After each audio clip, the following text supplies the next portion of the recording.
But the reason to do it really is because through the umbilical cord, there's shortly, within minutes, there's not much pulsation or blood flowing, and but there is energy. There's a lot of energy, and the egg of the baby, when the baby was conceived, and the placenta and the egg, the placenta and the baby were both of one egg, and so that is one field, one energetic. Mm-hmm.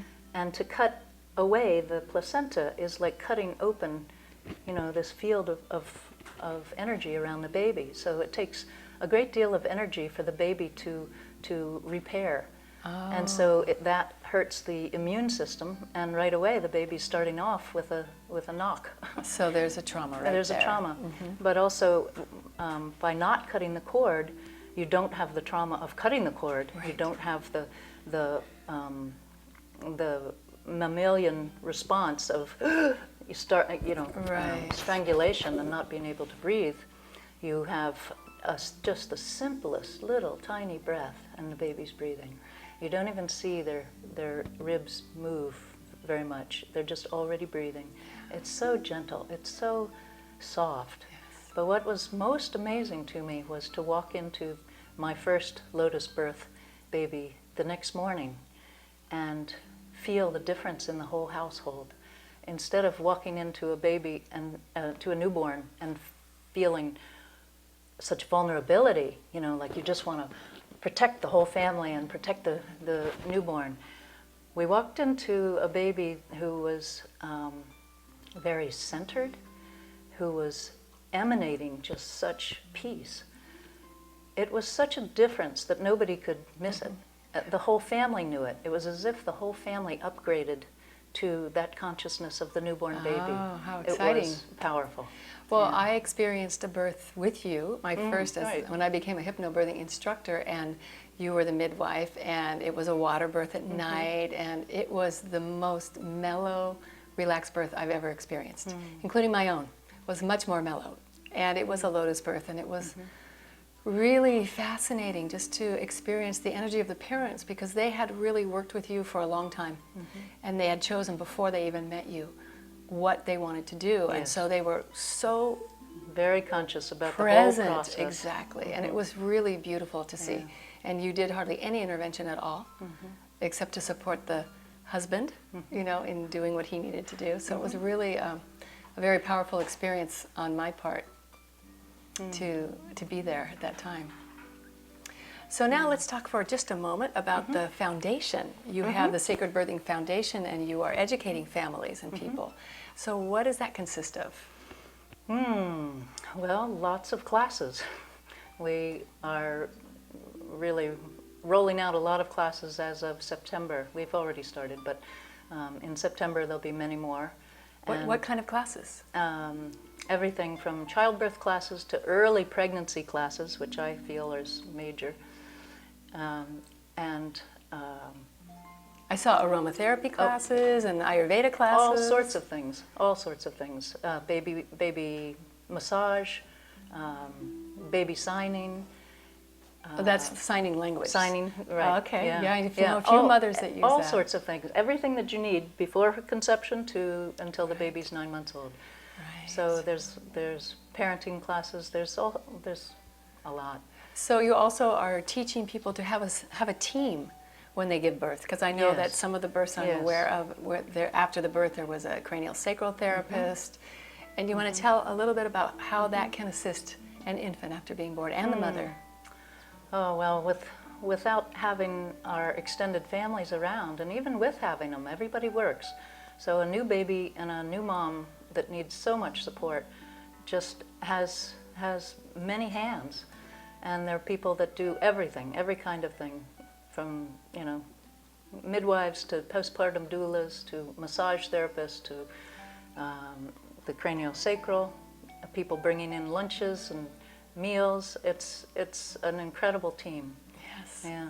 And it's so important for a mother and a family to feel that they're cared for in this time when it's really really alone. It's really pretty singular in the sense of the mom really being empowered to give birth and then to come into a unit like that, whether it's your family or that whole support It's a community. team. It's a community, and so many people have left their community, to be here. And so it's really support, and it takes a lot of support after you have a baby. We all know that. Yes, yes. And so it's really a wonderful thing that you're doing with this foundation and educating people. And I know you have a website, and you also have this beautiful book that you've written, Sacred Birthing, Birthing a New Humanity. And so people have a lot of different ways to learn the things that you've been sharing.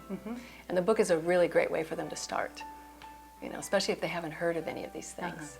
Or they can go on the website and see what classes you offer.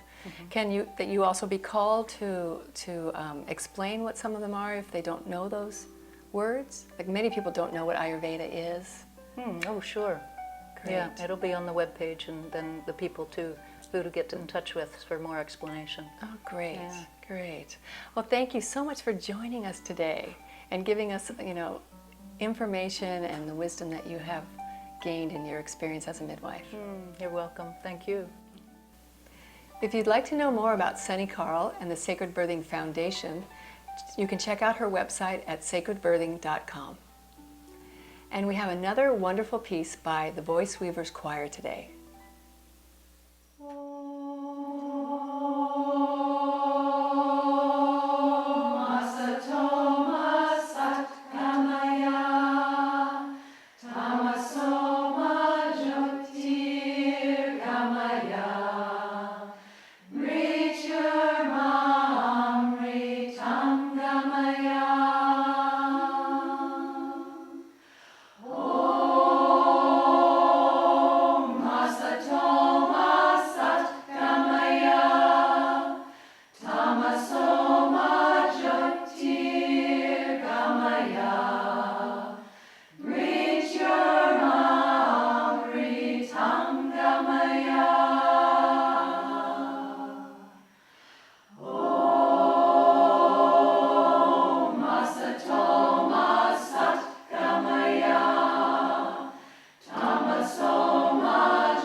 We have with us a special guest, Anastasia Townsend, and she is one of Suni Karl's clients, and she's participated in one of the processes that Suni does, which is called Heal Your Own Birth. So can you tell us a little bit about what the process is like? The process is lying down on the floor and being taken back into your birth, and also back into your conception, and before your conception into the time between lifetimes. But really it's purpose is to release the trauma that we have incurred at birth. There are lots of traumatic things that happen to a baby in what we do in modern birth, and we don't even acknowledge it. We don't even talk about it.